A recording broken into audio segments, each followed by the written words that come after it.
Chapter 14. The Triumph of the Witch. As soon as the witch had gone, Aslan said, "We must move from this place at once. It will be wanted for other purposes. We shall encamp tonight at the fords of Baruna." Of course, everyone was dying to ask him how he had arranged matters with the witch, but his face was stern and everyone's ears were still ringing with the sound of his roar, and so nobody dared.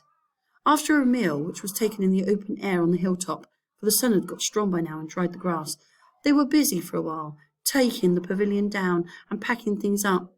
Before 2 o'clock, they were on the march and set off in a northeasterly direction, walking at an easy pace, for they had not far to go. During the first part of the journey, Aslan explained to Peter his plan of a campaign.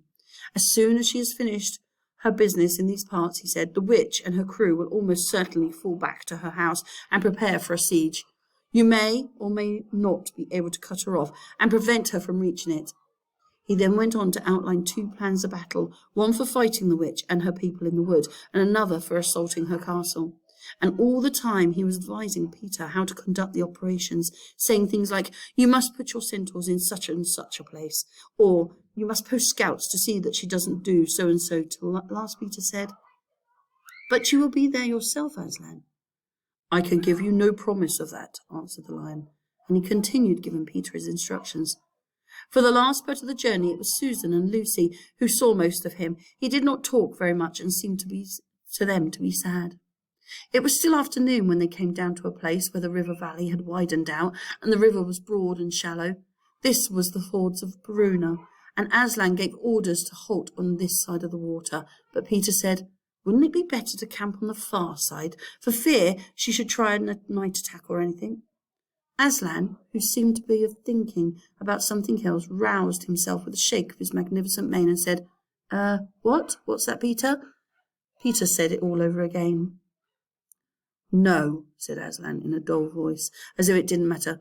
"No, she will not make an attack tonight." And then he sighed deeply. "But presently," he added. "All the same, it was well thought of. That is how a soldier ought to think. But it doesn't really matter." So they proceeded to pitch their camp. Aslan's mood affected everyone that evening. Peter was feeling uncomfortable too at the idea of fighting the battle on his own. The news that Aslan might not be there had come as a great shock to him. Supper that evening was a quiet meal. Everyone felt how different it had been the previous night or even that morning. It was as if the good times, having just begun, were already drawing to the end. This feeling affected Susan so much that she couldn't get to sleep when she went to bed, and after she had lain counting sheep and turning over and over, she heard Lucy give a long sigh and turn over just beside her in the darkness. "Can't you get to sleep either?" said Susan. "No," said Lucy. "I thought you were asleep, I say, Susan." "What?" "I've a most horrible feeling as if something were hanging over us. Have you? Because, as a matter of fact, so have I." "Something about Aslan," said Lucy. "Either some dreadful thing is going to happen to him, or something dreadful that he's going to do." "There's been something wrong with him all afternoon," said Susan. "Lucy, what was that he said about not being with us at battle? You don't think he could be stealing away and leaving us tonight, do you?" "Where is he now?" said Lucy. "Is he here in the pavilion?" "I don't think so." "Susan, let's go out and have a look round. We might see him." "All right, let's," said Susan. "We might as well just be doing as lying awake here." Very quietly, the 2 girls groped their way among the other sleepers and crept out of the tent. The moonlight was bright and everything was quite still, except for the noise of the river chattering over the stones. Then Susan suddenly caught Lucy's arm and said, "Look!" On the far side of the camping ground, just where the trees began, they saw the lion slowly walking away from them into the wood. Without a word, they both followed him.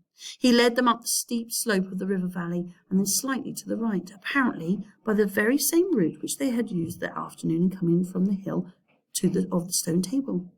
On and on he led them, into dark shadows and out into the pale moonlight, getting their feet wet with the heavy dew. He looked somehow different from the Aslan they knew. His tail and his head hung low, and he walked slowly as if he were very, very tired. Then when they were crossing a wide open place, where there were no shadows for them to hide in, he stopped and looked around. It was no good trying to run away, so they came towards him. When they were closer, he said, "Oh, children, children, why are you following me?" "We couldn't sleep," said Lucy, and then felt sure that she need say no more, and that Aslan knew all they had been thinking. "Please may we come with you, wherever you are going?" asked Susan. "Well," said Aslan, and seemed to be thinking. Then he said, "I should be glad of the company tonight. Yes, you may come, if you will promise to stop when I tell you, and after that leave me to go on alone." "Oh, thank you, and we will," said the two girls. Forward they went again, and one of the girls walked on each side of the lion. But how slowly he walked, and his great royal head drooped so low that his nose nearly touched the grass. Presently he stumbled and gave a low moan. "Aslan, dear Aslan," said Lucy, "what is wrong? Can't you tell us?" "Are you ill, dear Aslan?" asked Susan. "No," said Aslan, "I am sad and lonely. Lay your hands on my mane so that I can feel you are there, and let us walk like that." And so the girls did what they would never have dared to do without his permission, but what they had longed to do for ever since they first saw him, buried their cold hands in the beautiful sea of fur and stroked it, and so doing walked with him. And presently they saw that they were going with him up the slope of the hill on which the stone table stood. They went up at the side where the trees came furthest up, and when they got to the last tree, it was the one that had some bushes about it, Aslan stopped and said, "Oh, children, children, here you must stop, and whatever happens, do not let yourselves be seen. Farewell." And both the girls cried bitterly, though they hardly knew why, and clung to the lion and kissed his mane and his nose and his paws and his great sad eyes. Then he turned away from them and walked out onto the top of the hill. And Lucy and Susan, crouching in the bushes, looked after him, and this is what they saw. A great crowd of people was standing all around the stone table, and though the moon was shining, many of them carried torches which burned with evil-looking red flames and black smoke. But such people! Ogres with monstrous teeth, and wolves, and bull-headed men, spirits of evil trees, and poisonous plants, and other creatures whom I won't describe, because if I did, the grown-ups would probably not let you read this book. Cruels, and hags, and incubuses, wraiths, horrors, efraits, sprites, orkneys, wusses, and etins. In fact, were all those who were on the witch's side, and whom the wolf had summoned at her command, and right in the middle, standing by the table, was the witch herself. A howl and a gibber of dismay went up from the creatures when they first saw the great lion pacing towards them. For a moment even the witch seemed to be struck with fear. Then she recovered herself and gave a wild, fierce laugh. "Ha ha, the fool!" she cried. "The fool has come. Bind him fast." Lucy and Susan held their breaths, waiting for Aslan's roar and his spring upon his enemies, but it never came. 4 hags, grinning and leering, yet also at first hanging back and half afraid of what they had to do, had approached him. "Bind him, I say," repeated the White Witch. The hags made a dart at him and shrieked with triumph when they found that he made no resistance at all. Then others, evil dwarfs and apes, rushed in to help them, and between them they all rolled the huge lion over on his back and tied all his 4 paws together, shouting and cheering as if they'd done something brave, though, had the lion chosen, one of those paws could have been the death of them all. But he made no noise, even when the enemies, straining and tugging, pulled the cords so tight that they cut into his flesh. Then they began to drag him towards the stone table. "Stop!" said the witch. "Let him be shaved." Another roar of mean laughter went up from her followers as an ogre with a pair of shears came forward and squatted down by Aslan's head. Snip, snip, snip went the shears, and masses of curling gold began to fall to the ground. Then the ogre stood back, and the children, watching from their hiding place, could see the face of Aslan, looking all small and different without its mane. The enemies also saw the difference. "Why, he's only a great cat after all," cried one.